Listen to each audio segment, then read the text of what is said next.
One bank, one army, one center of power. And if we have learned anything from history, it is that power corrupts, and absolute power corrupts absolutely. This is Aaron Russo, a filmmaker and former politician. To his left is Nicholas Rockefeller of the infamous Rockefeller banking and business dynasty. After maintaining a close friendship with Nicholas Rockefeller, Aaron eventually ended the relationship, appalled by what he had learned about the Rockefellers and their ambitions. I got a call one day from an attorney woman I knew, and she said, "Would you like to meet one of the Rockefellers?" I said, "Sure, I'd love to." And we became friends, and he began to divulge a lot of things to me.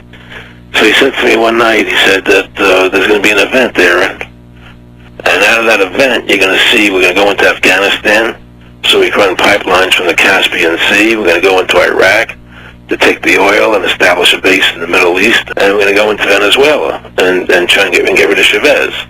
And the first two they've accomplished. Chavez they didn't accomplish. And he said you're going to see guys going into caves looking for looking for people that they're never going to find. You know, he was laughing about the fact that you have this war on terror. There's no real enemy. He's talking about how by having this war on terror, you can never win it because it's an eternal war, and so you can always keep taking people's liberties away. And I said, how are you going to convince people that this war is real? He says, but the media can convince everybody it's real. I mean, you know, it's just that you keep talking about things, you keep saying it over and over and over again, and eventually people believe it.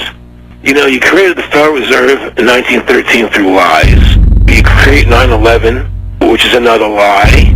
Through 9/11, you're fighting a war on terror, and now all of a sudden you go into Iraq, which was another lie, and now they're going to do Iran. You know, and it's all one thing leading to another, leading to another, leading to another. Now, I would say, what are you doing this for? What's the point of this thing? You have all the money in the world you ever want. You have all the power. I said, you know, you're hurting people. It's not a good thing. And he would say, what do you care about the people for? Take care of yourself and you take care of your family. And then I said to him, what are the ultimate goals here? He said, the ultimate goal is to get everybody in this world chipped with the RFID chip, and have all money be on those chips and everything on those chips. And if anybody wants to protest what we do or violate what we want, we just turn off that chip. That's right, microchipped. In 2005, Congress, under the pretense of immigration control and the so-called war on terrorism, passed the Real ID Act, under which it is projected by May 2008, you will be required to carry around a federal identification card, which includes on it a scannable barcode with your personal information. However, this barcode is only an intermediary step before the card is equipped with a VeriChip RFID tracking module, which will use radio frequencies to track your every move on the planet. If this sounds foreign to you, please note that the RFID tracking chip is already in all new American passports. And the final step is the implanted chip, which many people have already been manipulated into accepting under different pretenses. We have a Florida family who are really pioneers in a brave new world. They have volunteered to be the first ever to have microchip identification devices implanted into their body. After 9/11, I was really concerned with the security of my family. I wouldn't mind having something planted permanently in my arm that would identify me. In the end, everybody will be locked into a monitored control grid where every single action you perform is documented. And if you get out of line, they can just turn off your chip, for at that point in time, every single aspect of society will revolve around interactions with the chips. This is the picture that is painted for the future if you open your eyes to see it. A centralized one-world economy where everyone's moves and everyone's transactions are tracked and monitored, all rights removed.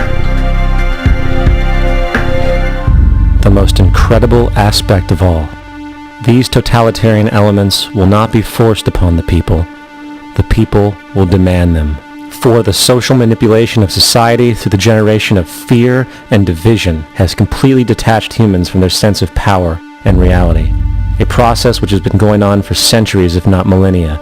Religion, patriotism, race, wealth, class, and every other form of arbitrary, separatist identification and thus conceit has served to create a controlled population, utterly malleable in the hands of the few.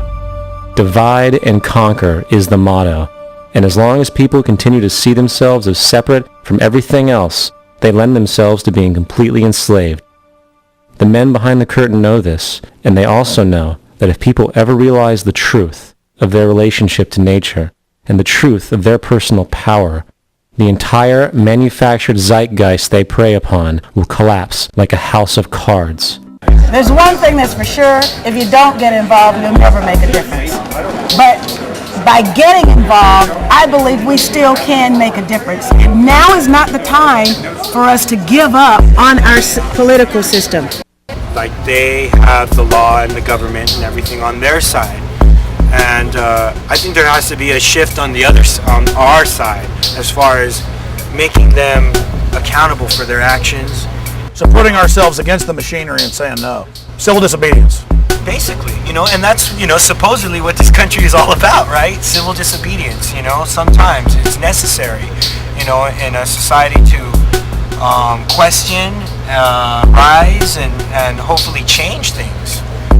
The pyramid, the power is derived from the feds. It's a rampant executive mindlessness. The federal police and military entities looking to just completely erode our civil liberties on the base. But at the bottom of the pyramid, that's where the strength is. And as long as people become aware of these situations and begin to move in very kind of distinct and rational ways, there's no reason that you can't create a SWAT watch in your town. We need to preempt their ability to preempt our right to protest, to have have our grievances redressed, and and in order to exercise our freedom. There is an inherent contradiction